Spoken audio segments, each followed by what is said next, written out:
Muy buen día tengan nuestros hermanos que se han suscrito a la Biblia, al canal de la Biblia, Sion, Leche y Miel.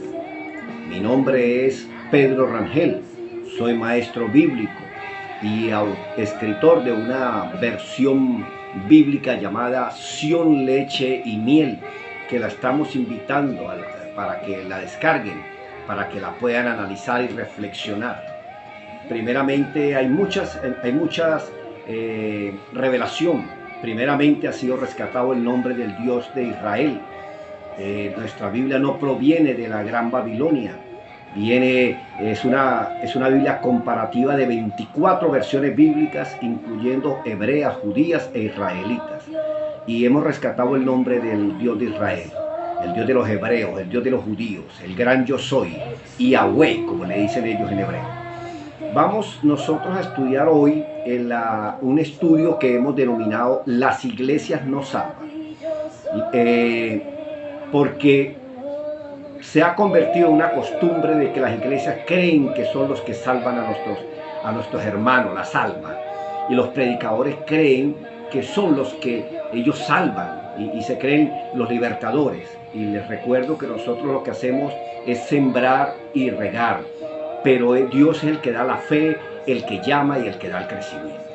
Entonces les invito a ir a la Biblia, que es nuestro fundamento de fe, donde tenemos basado nuestros estudios y nuestras convicciones y nuestros principios, fundamentos, valores y virtudes de lo que enseñamos y de lo que formamos en nuestras vidas.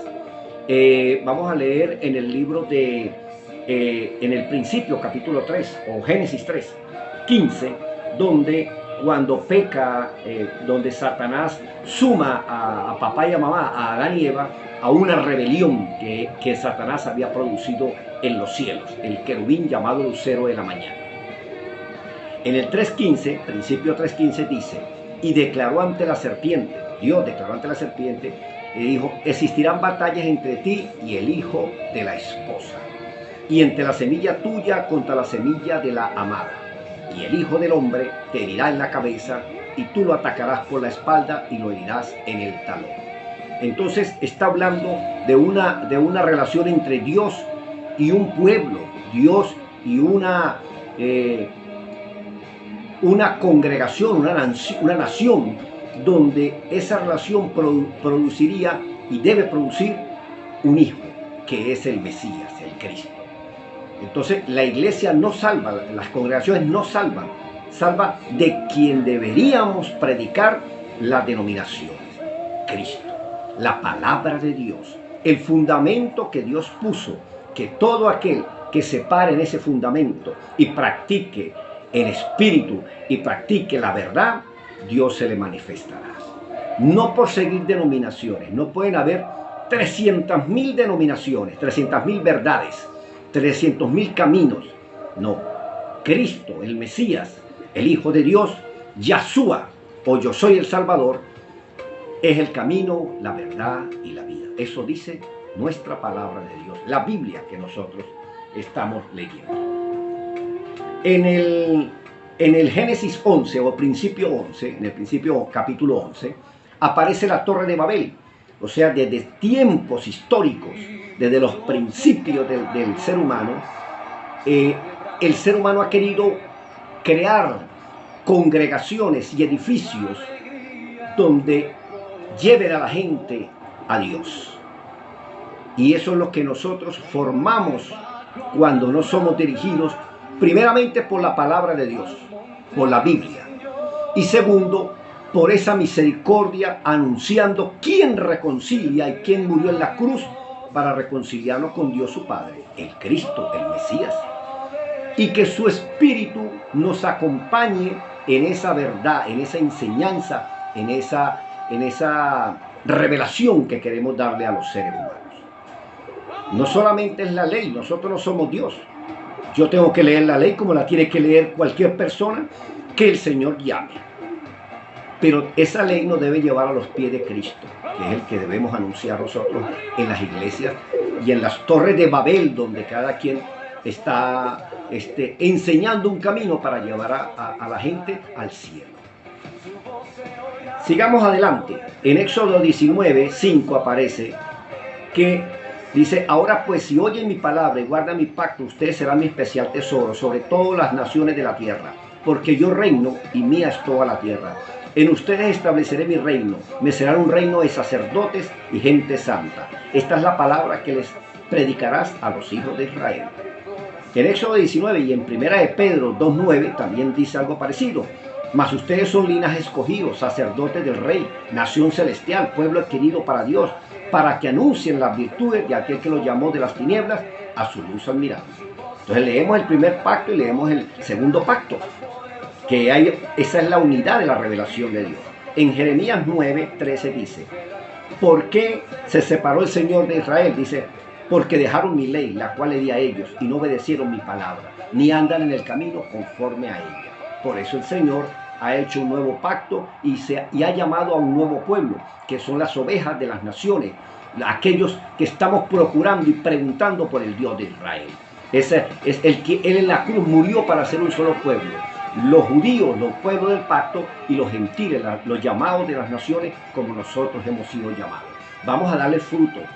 Esa viña debe dar fruto, y no como el pueblo de Israel, que al final no le dio los frutos que él quería y se separó de ese pueblo y está esperando que se reconviertan. Ya viene la reconciliación con esa nación que está por allá. En Isaías 1 vemos una relación de Dios con un pueblo que ya es irreconocible.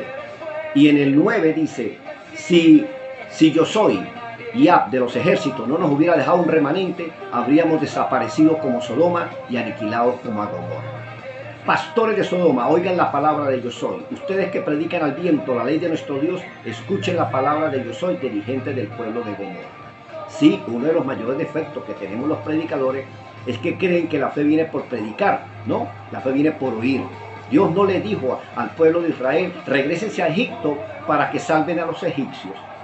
Le dijo, oye Israel, y por cierto, de casi 600,000 personas, ninguna entró. Dios es el mismo ayer, hoy y siempre. Ese es el significado de su nombre, el gran yo soy el que soy. En Juan 15:5 dice la palabra del Señor, yo soy la vid, ustedes los pámpanos. El que permanece en mí, yo en él, este lleva mucho fruto, porque separados de mí, nada podrán hacer. Entonces, esa separación entre la congregación y Dios es lo que impide que Cristo nazca en el corazón de los que se congregan en esas denominaciones. En Revelaciones del Fin podemos ver el Dios exhortando a las congregaciones. Por ejemplo, la iglesia de Éfeso, en Revelaciones del Fin o Apocalipsis 2:5 dice, reflexiona, le dice a la iglesia, pues sobre la altura de la que has caído. Y me recuerda a Satanás que estando en la presencia de Dios se cayó por su prepotencia y su orgullo. En los estudios bíblicos que tenemos aquí en YouTube también aparece un estudio que llaman la prepotencia de Israel. Y hoy lo vamos a empatar porque tiene mucha relación la prepotencia de la iglesia, la prepotencia de las denominaciones, la prepotencia de los pastores que cree que el Todopoderoso necesita de nosotros. Nosotros somos siervos inútiles, como lo dice su palabra. El que fue molido por nuestros pecados es esa roca fundacional que puso el Señor. Y el que se pare en ella y el que se fundamente en ella es el que el Señor va a reconocer como el pueblo, el Israel celestial que Dios llevará a celebrar esa boda del Cordero que tanto anhelamos. Entonces dice, oye la palabra y arrepiéntete y conviértete como al principio. De lo contrario, si no te convirtieres, vendré a ti y arrancaré tu candelero del lugar que ocupa. Ese es un mensaje a la iglesia de ¿qué? De Éfeso. En el 2:5, Apocalipsis 2:5 o Revelaciones del Fin 2:5. Y estamos viendo cómo el Señor está exhortando a quien, a la iglesia, a veces, para que dejen de defender sus denominaciones y sus errores doctrinales. Que si Jezabel es la que profetiza y la que enseña el Señor la exhorta y le dice arrepiéntese de sus adulterios. En Revelaciones del Fin, por ejemplo, de la iglesia de Tiatira, en el 2:21 dice, y le he dado tiempo para que se arrepienta, pero ella no ha querido hacerlo ni ha abandonado su prostitución y adulterios. Pues bien, voy a encadenarle un lecho de profunda angustia junto con sus cómplices de sus adulterios, a menos que se aparten de su doctrina y de lo que aprendieron de ella. y a todos sus hijos heriré de muerte, y todas las asambleas de Dios sabrán que yo soy, escudriña la mente y el corazón, y los trataré a cada uno según sus hechos. Entonces vemos la exhortación que el Señor le está haciendo a sus iglesias. En las revelaciones del fin 3 también aparece, por ejemplo, un mensaje a la Odisea. 3:20 dice: yo estoy a la puerta y llamo. Si alguno oye mi palabra y abre la puerta, entraré a él y cenaré con él y él conmigo. No le estaba hablando al mundo, le está hablando a la iglesia, que está tocando la puerta para que le abran. Por eso es que Cristo entraba en la sinagoga de ellos. Y los querían era crucificar, y lo crucificaron. Los líderes lo devolvieron crucificado al Padre, pero el Padre lo resucitó y está sentado a la derecha del Padre, en las alturas, en la potestad, en la majestad de los cielos. Y de ahí vendrá, hermanos. Cristo viene a llevarse una iglesia santa, pura, justa, apartada de iniquidad. Así que esa es la invitación. El Mesías regresa, y regresa por una iglesia santa, justa y buena. En las revelaciones del fin 17 y 18 tenemos el juicio contra la Gran Babilonia, ¿sí? Y esa es la invitación que nosotros le hacemos. Salgan de la Gran Babilonia, huyan, para que no perezcan junto con los juicios que el Señor va a hacer con esa congregación. No lean Biblias de la Gran Babilonia, lean Biblias que provengan del pueblo hebreo, para que conozcan que no llamen a Dios Baal, no, llámenlo el gran yo soy, Yahweh, que ese es el nombre del Dios de los hebreos. No lo sigas llamando como las naciones paganas. Que Dios bendiga su palabra. Levántate, iglesia, que ya el Mesías Cristo regresa. Dios bendiga su palabra. Amén.